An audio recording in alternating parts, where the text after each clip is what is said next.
그런즉 너희는 먼저 그의 나라와 그의 의를 구하라. 그리하면 이 모든 것을 너희에게 더하시리라. 그러므로 내일 일을 위하여 염려하지 말라. 내일 일은 내일이 염려할 것이요 한날의 괴로움은 그날로 족하니라. 사랑하는 하나님, 영원한 나라의 왕 되신 하나님, 그 하나님 나라 백성으로 저희를 인도하여 주심을 감사합니다. 오늘 주께서 허락하신 귀한 날, 이 땅에 하나님의 나라를 건설하며 살게 도와 주시옵소서. 한날의 괴로움은 족하다 하셨사옵나니 최선으로 충성 다하는 귀한 하루다고 되고, 내일 일은 하나님께 전적으로 의지함으로 염려, 걱정, 불안 대신에 담대함, 소망으로 나아가는 저희의 삶 되게 도와 주시옵소서. 영원한 나라, 하나님 나라의 왕 되신 하나님만을 온전히 찬양하오며 죄를 이기신 우리 구주 예수 그리스도의 이름으로 간절히 기도드리옵나이다.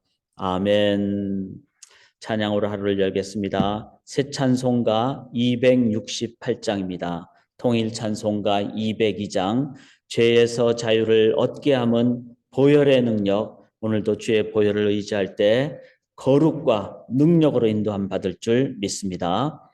죄에서 자유를 얻게 함은 보혈의 능력, 주의 보혈, 시험을 이기고 승리하니 참 놀라운 능력이로다. 주의 보혈 능력이 또다. 주의 피 믿어. 주의 보혈 그 어린 양의 매우 귀중한 피로다. 육체의 정욕을 이길 힘은 보혈의 능력, 주의 보혈, 정결한 마음을 얻게 하니 참 놀라운 능력이로다면 주의 보혈 능력이 또다. 주의 피 믿어. 주의 보혈 그 어린 양의 매우 귀중한 피로다. 눈보다 더 희게 맑히는 것 보혈의 능력, 주의 보혈 부정한 모든 것 맑히시니 참 놀라운 능력이로다. 주의 보혈 능력이 또다. 주의 피 믿어. 주의 보혈 그 어린 양의 매우 귀중한 피로 다. 구주의 복음을 전할 제목 보혈의 능력, 주의 보혈 날마다 나에게 찬송 주니 참 놀라운 능력이로다면 주의 보혈 능력이 또다. 주의 피 믿어. 주의 보혈 그 어린 양의 매우 귀중한 피로다. 아멘. 주의 보혈을 의지하며 나아가겠습니다. 하나님 말씀 다니엘서 5장이 되겠습니다. 다니엘서 5장 느부갓네살 왕의 아들인 벨사살 왕이 나옵니다. 우리가 잘 아는 벽에 손가락이 나타나서 글을 쓰게 되는 그 장면이 되겠습니다. 다니엘서 5장 1절부터 16절까지 제가 표준 세번역으로 봉독해드리고 대조하며 말씀 앞으로 나가도록 하겠습니다. 벨사살 왕이 귀한 손님 1000명을 불러서 큰 자치를 베풀고 그 1000명과 더불어 술을 마셨다. 벨사살 왕은 술을 마시면서 명령을 내려서 그의 아버지 느부갓네살 왕이 예루살렘 성전에서 가져온 금 그릇과 은 그릇들을 가져오게 하였다. 왕과 귀한 손님과 왕비들과 후궁들이 모두 그것으로 술을 마시게 할 참이었다. 그래서 예루살렘에 있는 하나님의 집 성전에서 가져온 금 그릇들을 꺼내서 왕과 귀한 손님과 왕비들과 후궁들이 그것으로 술을 마셨다. 그들은 술을 마시고서 금과 은과 동과 철과 나무와 돌로 만든 신들을 찬양하였다. 그런데 바로 그때 갑자기 사람의 손이 나타나더니 촛대 앞에 있는 왕궁 석고 벽 위에다가 글을 쓰기 시작하였다. 왕은 그 손가락에 글을 쓰는 것을 보고 있었다. 그러다가 왕의 얼굴빛이 창백해지더니 공포에 사로잡혀서 넓적다리에 힘을 잃고 무릎을 서로 부딪히며 떨었다. 왕은 큰 소리로 외쳐서 주술가들과 점성술가들과 점성가들을 불러오게 하였다. 그들이 들어왔을 때 그는 바빌론의 지혜자들에게 말하였다. 누구든지 이 글자를 읽고서 그 뜻을 나에게 알려주는 사람은 자색 옷을 입히고 금 목걸이를 목에 걸어주며 이 나라에서 셋째 가는 통치자로 삼겠다. 왕궁 지혜자들이 모두 나왔으나 아무도 그 글자를 읽는 사람이 없었고 그 뜻을 왕에게 알려주는 사람도 없었다. 벨사살 왕은 크게 낙심하여 얼굴빛이 변하였고 손님들도 당황하였다. 왕과 귀한 손님들의 고함 소리를 듣고서 왕의 어머니가 연회장으로 들어왔다. 왕의 어머니가 왕에게 말하였다. 임금님의 만수무강을 빕니다. 임금님은 너무 번민하지 마시고 얼굴에서 근심을 떨쳐버리시기 바랍니다. 임금님의 나라에 거룩한 신들의 영을 받은 한 사람이 있습니다. 그는 임금님의 아버지 때 명찰과 총명과 신들의 지혜와 같은 지혜를 가진 사람으로 알려진 인물입니다. 임금님의 아버지 느부갓네살 왕께서는 그 사람을 마술사들과 주술가들과 점성술가들과 점성가들의 우두머리로 세우셨습니다. 그의 이름은 다니엘입니다. 그에게는 탁월한 정신과 지식과 꿈을 해몽하는 총명이 있어서 수수께끼도 풀었고 어려운 문제도 해결했습니다. 느부갓네살 왕은 그의 이름을 벨드사살이라고 부르셨습니다. 이제 다니엘을 불러보십시오. 그러면 그가 그 글자를 풀어서 임금님께 알려드릴 것입니다. 다니엘이 왕 앞에 나오니 왕이 다니엘에게 물었다. 그대가 바로 나의 부왕께서 유다에서 데려온 유다 포로 가운데 하나인 그 다니엘이란 사람이요. 나는 그대의 이야기를 들었어. 그대에게는 신들의 영이 있고 명철과 총명과 탁월한 지혜가 있다고 들었어. 내가 지혜자들과 주술가들을 이리로 불러와서 이 글자를 읽고서 내 앞에서 그 뜻을 알아내라고 하였으나 그들이 이 글자의 뜻을 나에게 풀이하여 주지 못하였어. 그러나 나는 그대가 글자를 해석할 수 있고 어려운 문제도 풀 수 있다고 들었어. 지금 그대가 이 글자를 읽고 나에게 뜻을 풀이하여 주면 그대에게 자색 옷을 입히고 목에 금 목걸이를 걸어주고 이 나라에서 셋째 가는 통치자로 삼겠소. 살아계신 하나님의 말씀입니다. 오늘 제목은 조금 깁니다. 제가 다니엘서를 보면서 항상 이 질문을 저희가 드리죠. 다니엘은 어떻게 이방 나라의 왕 4명과 함께하는 정치가가 될 수 있었을까? 4명은 느부갓네살, 벨사살, 다리오, 고레스입니다. 느부갓네살은 바벨론 왕이죠. 그리고 유다를 멸망시킨 왕입니다. 벨사살은 느부갓네살의 아들이죠. 그러니까 부자간이니까 어떤 의미에서는 아버지를 이렇게 섬겼던 그 총독의 그 다니엘과 벨사살은 또 같이 갈 수가 있습니다. 그런데 다리오는 메데라는 나라가 완전히 다른 나라의 왕입니다. 그리고 다리오 다음에 고레스는 바사, 메데 다음이 바사죠. 페르시아의 왕입니다. 물론 다리오와 고레스는 이제 다리오가 외삼촌이고 고레스가 외조카가 되겠습니다. 그래서 친척간이니까 그런 면에서는 연결이 될 수 있고 또 그렇지만 이 4명의 왕이 4명이 바뀌는 동안에 다니엘은 무려 70년 동안 이런 왕들과 함께하는 정치가가 될 수가 있었습니다. 자, 이 부분을 보면서 우리가 질문을 항상 하죠.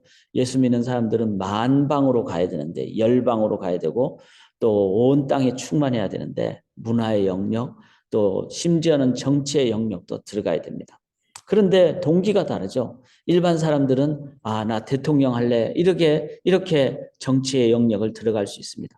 그러나 하나님의 사람은 하나님이 소명을 주면은 정치의 영역이든 문화의 영역이든 선교사가 되시든 목회자가 되시든 또 성도님의 어떤 직분을 가지고 되시든 어떤 모습으로든지 소명대로 살아가는 것이 성도의 모습입니다.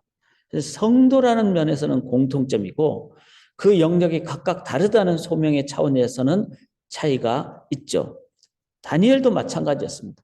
다니엘은 나라의 정치의 영역에 또 국가의 어떤 그 공적인 일을 담당하는 사람의 입장에 소명을 가질 수가 있었던 것이죠. 그런 상황에서 그의 목적은 그냥 일반 사람들이 말하는 정치가로서 내가 뭐 이렇게 통치자가 돼야 되겠다 이런 꿈이 아니었다는 겁니다. 하나님이 가라 그랬으니까 갔고 그리고 그 영역에서 세상 나라를 다스리는 그 왕궁에서 다니엘은 하나님의 나라를 꿈꿨다는 겁니다. 이것이 가장 큰 차이점입니다. 참 목회자로서 그런 생각이 많이 듭니다. 정치의 어떤 영역을 보면서 쉽지 않잖아요. 너무나 분당도 많고 서로 또 미워하는 것도 많고 거기에 어떻게 예수 믿는 사람이 들어가서 제대로 할 수 있을까? 그렇지만 안 갈 수도 없죠. 가서 소금과 빛이 돼야 되겠죠. 그런데 왜 자꾸 분당이 되고 그렇습니까? 그거는 거기에서 자기의 야망이 있거나 자기의 목적은 통치자가 되는 게 목적입니다. 그러나 예수 믿는 사람들은 다릅니다. 다니엘은 통치자가 되는 게 목표가 아니었고 다니엘은 그곳에서 하나님의 사람으로 있는 것이 목표였습니다. 다니엘의 꿈은 세상 나라 건설이 아니라 하나님 나라를 건설하는 것이 꿈이었고 그는 거기에 헌신했는데 그 헌신은 하나님께 한 헌신이었죠. 그래서 자기가 기도하면은 죽을 줄 알면서도 하나님께 헌신했기에 하루에 3번 창을 열고 다 보란 듯이 기도하는. 그리고 자기가 왕의 그 고기 같은 거를 안 먹으면 몸이 상할 줄 알면서도 그걸 거부하고 그랬을 때 하나님께서 더 인도해 주시는. 그래서 우리가 이 부분은 정리할 필요가 있습니다. 다니엘은 소명자로서 정치 영역을 갖고 헌신은 하나님께 했으며 그의 꿈은 인간 나라가 아니라 하나님의 나라였다. 자, 이거를 우리에게 적용한다면 우리 또한 어떤 영역이든지 가야 됩니다. 세상의 직업의 높낮이가 결코 없죠. 모든 곳이 악의 영역이 아니라면 다 소명의 영역입니다. 그렇다면은 그 영역에서 다니엘처럼 그렇게 능력 있게 70년을 4명의 왕과 함께하는 정치가처럼 탁월함을 발휘할 수 있는 그 길은 어떤 길일까?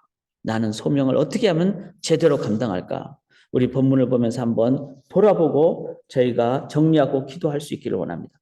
1절 한번 보시면은 벨사살 왕이 그의 귀족 1000명을 위하여 큰 잔치를 베풀고 그 1000명 앞에서 술을 마시게 됩니다.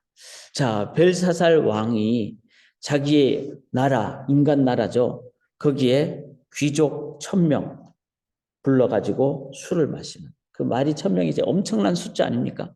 거기에 들어가는 음식과 술과 거기에 부패와 타락은 얼마나 컸겠습니까? 이게 벨사살 왕이 꿈꿨던 인간 나라입니다. 근데 그 인간 나라는 어떻게 되죠? 자기 아버지는 느부갓네살은 엄청난 자라했지만 벨사살은 저울에 달아서 부족함이 보여서 결국은 죽고 자기는 자기 당대의 왕조가 끝나버리는 나라가 멸망하는 바벨론이라는 나라가 멸망하는 결국 허망한 인간의 나라를 보여줍니다. 우리가 꼭 깨달아야 됩니다. 내가 이 땅에서 제일 높은 곳으로 가고 내가 원하는 어떤 것을 이룩하고 그래도 결국 허망하죠. 왜냐하면 죽으니까. 그리고 그것을 붙잡고 다른 곳으로 갈 수가 없으니까. 이 땅을 떠날 때는 아무것도 가져가지 못하니까. 썩어 없어질 것이니까.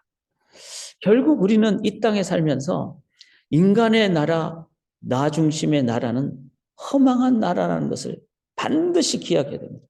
그러면 뭘 해야 될까요? 영원한 것에 초점을 맞춰야 되죠. 너무나 자주 말씀드렸지만 영원한 것은 뭐죠? 첫째, 하나님이 영원하죠. 그래서 예배자의 삶이 영원한 것입니다. 두 번째, 뭐가 영원하죠? 영혼이 영원하잖아요. 그래서 우리 앞에 놓여진 한 명도 빠짐없이 우리가 영혼을 섬기는, 어제도 이 애나버 지역의 미국 목사님들과 함께 아침 조찬 기도회를 가졌습니다. 그때 가장 초점에 뒀던 것은 이 지역에 새롭게 개척하는 목사님들을 위한 기도예요. 왜?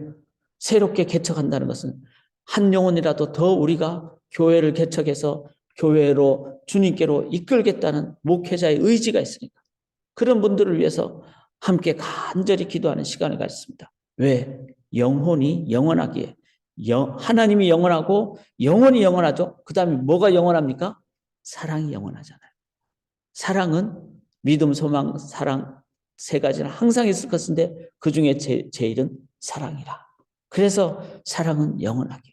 그래서 하나님을 사랑하고 영혼을 사랑할 때 우리는 영원한 나라를 건설하는 겁니다. 썩 없어질 허망한 나라가 아니라.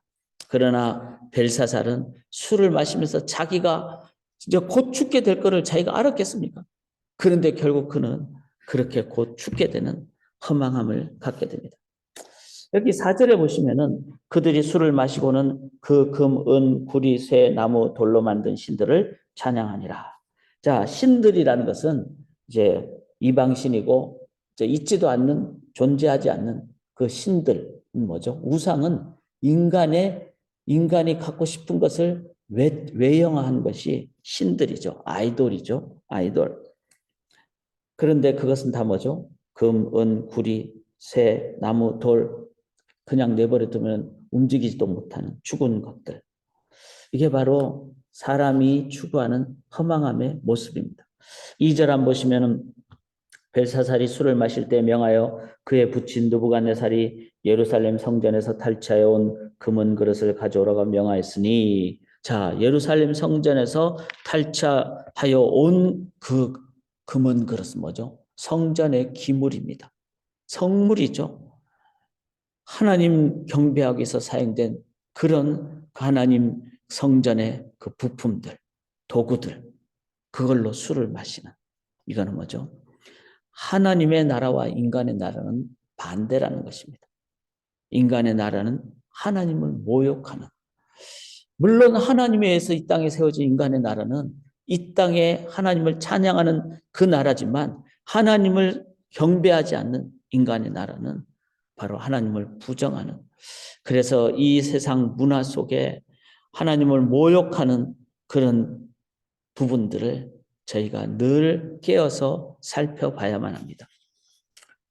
그 영역이 우리 자녀들에게는 많은 어려움을 줄 수 있다는 것을 기억하면서 하나님을 모욕하는 인간의 나라 건설하지 않기를 원합니다. 5절을 보시면은 그때 사람의 손가락들이 나타나서 왕궁 촛대 맞은편 석회벽에 글자를 쓰는데, 그런데 6절에 왕의 즐기던 얼굴빛이 변하고 그리고 무릎이 서로 덜덜덜덜 떠는 거죠. 그리고 7절에 이제 점쟁이들을 불러하라 해서 해석을 하는데 아무도 해석을 하지 못합니다. 그러자 벨사사라 왕은 더 9절에 크게 번민하고 얼굴빛이 변하고 귀족들도 다 놀랍니다. 이거는 뭐죠? 인간의 한계를 얘기합니다. 죽음에 대해서 아무도 예견하지 못하고 1초 후도 예견하지 못하고 인간은 하지 못하는 것이 너무나 많습니다. 그리고 거기에 대한 신들, 금으로 만들었던 나무로 만들었던 신들은 아무 대답도 인간에게 해주지 못합니다. 그러니까 결국은 뭐죠? 두렵고 걱정되고 불안한 것이죠. 우리가 믿는 하나님은 영원을 살고 계시는 분이시죠. 영원토록 살고 계시는 분이시죠. 우리를 위해서 좋은 일을 해주시는 그런 분이시죠. 그러기에 우리는 미래를 몰라도 우리가 믿는 하나님이 나의 하나님이 되시는 한은, 나는 그날을, 그 미래를 모르지만 그분은 아시기에 나는 그분만 따라가면은 온전한 나라로, 영원한 나라로, 생명의 나라로 인도함 받을 줄 믿습니다. 사랑하는 여러분, 이게 바로 예수 믿는 사람들이 갖는 기쁨이에요. 우리가 하나님보다 앞서가서도 안 되고 하나님의 자리를 차지해서도 안 됩니다. 5분 후, 10분 후를 모르는 인간이 내가 뭘 한다고 걱정하고 미래에 대해서 내일 일은 염려는 내일에 족할 것이요. 한날의 괴로움은 그날의 족하니라 그랬기 때문에 오늘 내가 충성 다하면 되고 그의 나라는 하나님의 나라이기 때문에 우리는 하나님께 맡기고 우리는 오늘 충성 다하고 하나님만 따라감으로 평안과 소망과 담대함으로 나아가는 것. 이게 바로 다니엘이 가졌던 삶의 자세였던 것입니다. 이게 바로 하나님 나라 백성의 모습입니다. 13절 한번 보시면은 이에 다니엘이 부름을 받아 왕의 앞에 나오며 왕이 다니엘에게 말하되 네가 나의 부왕이 유다에서 사로잡아온 유다 자손 중에 그 다니엘이냐. 자, 다니엘이 부름받아 왕의 앞으로 나오는데 자기 아버지를 섬겼던 그 다니엘이에요. 다니엘은 포로로 끌려왔지만 가장 높은 자리를 앉게 됐고 두 왕을 이제는 섬기게 되는, 이거는 뭐죠? 인간은 죽어 없어져도, 그리고 이 고레스는 또 벨사살은 없어지고 그 다음에 나라가 완전히 바뀌어도 다니엘은 또 계속 등극합니다. 왜? 이거는 뭘 가리키죠? 인간의 나라는 없어지지만 하나님의 나라는 영원하다. 이거를 우리에게 가르쳐주는 것입니다. 사랑하는 여러분, 다니엘은 이 땅에 살면서 하나님 나라 백성으로 살았습니다. 그래서 제가 오늘 조금은 제목을 다니엘은 4명의 왕과 함께하는 정치가가 되었다 이렇게 표현을 했는데 실은 잘못된 표현입니다. 다니엘의 진정한 직업은 정치가가 아니었습니다. 우리가 1장 21절을 한번 보시면요, 이런 표현이 나옵니다. 다니엘은 고레스 왕 1년까지 왕궁에 머물러 있더라. 고레스 왕이 누굽니까? 바로 페르시아 고레스 왕입니다. 그리고 그 고레스에 의해서 이스라엘 백성들은 이제 포로에서 해방되어 70년 넘은 시점에 다시 이스라엘로 해방되어 돌아가게 되는, 다니엘은 15살 정도의 포로로 끌려와서 70년 동안 그가 한 것은 우리가 봤을 때는 외적으로 정치가 있지만 그가 한 것은 뭐였죠? 선지자였어요. 하나님만을 전하는, 그리고 하나님 앞에서 사는데 하나님이 너는 왕 앞에서 그렇게 살아 이렇게 하니까 정치가처럼 보인 거죠. 다니엘은 실질적으로는 70년 포로 기간 동안의 선지자였습니다. 다니엘의 그 선지자적인 직분 때문에 우리가 이제 다니엘서를 12장까지 계속 살펴보겠지만 이제부터는 다니엘은 정치가라는 입장보다는 선지자 입장을 더 보여주면서 그 70년은 어떤 기간이죠? 포로 기간으로 보이지만 그게 아니라 돌아보는 기간, 안식년이었죠. 아무 일도 안 하는, 하나님만 의지하는, 그거를 매년 동안 70년 동안 70번 행한 70번의 안식년의 기간, 그 기간 때문에 이스라엘 백성들은 영원한 하나님 나라 백성의 귀한 그 도구가 되었던 것입니다. 저는 이 말씀을 묵상하면서 다시 한 번 더 우리의 정체성을 깨닫게 됩니다. 우리는 높은 데로 올라가는 자가 아닙니다. 우리는 하나님 앞에 서는 자입니다. 우리는 남들 위에 군림하는 자가 아닙니다. 우리는 하나님 앞에 무릎으로 나가는 자들입니다. 그리고 내가 원하는 곳을 가는 것이 아니라 하나님이 원하는 곳으로 가는 자들입니다. 그리고 세상 직업을 가지지만 그 모든 직업의 근본적인 것은 소명자로서 선지자적인 직분을 감당하는 것이 우리가 갖는 자세입니다. 그랬을 때 다니엘에 의해서 70년의 포로 기간은 말씀으로 인도함 받는 기간, 그리고 예배와 기도와 하나님 앞에서 나를 돌아보는 귀한 묵상의 기간이었습니다. 그 기간 때문에 하나님은 다시 이스라엘 백성을 메시아 이 땅에 오시도록 하는 도구로 삼아 주셨습니다. 우리 또한 주님 앞에 섬으로 하나님 나라 건설에 계속되는 도구가 되시기를 주님의 이름으로 간절히 기원합니다. 살아계신 하나님, 우리는 잘못 생각하거나 착각하거나 오해할 때가 많습니다. 세상은 높이 올라가라 하지만 그리스도인들은 올라가는 자가 아니라 주님 앞에 서는 자들입니다.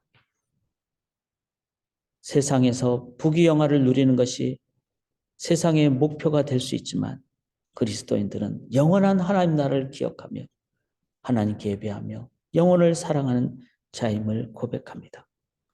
세상은 포로 기간을 슬퍼하고 아쉬워하지만 예수 믿는 자들은 그 포로 기간이 하나님 앞에 돌아보는 기도와 회개의 기간, 말씀 앞에 서는 기간임을 기억하며 우리 또한 이 시대 선지자적인 직분을 감당함으로 주의 백성들을 하나님 나라 건설의 도구로 계속 사용되도록 주의 말씀과 기도로 일깨우는 주의 교회 되게 인도하여 주시옵소서.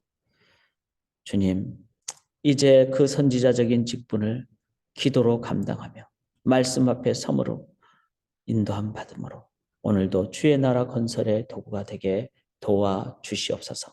온전히 믿고 의지하며 살아계신 예수 그리스도의 이름으로 간절히 기도드리옵나이다. 아멘.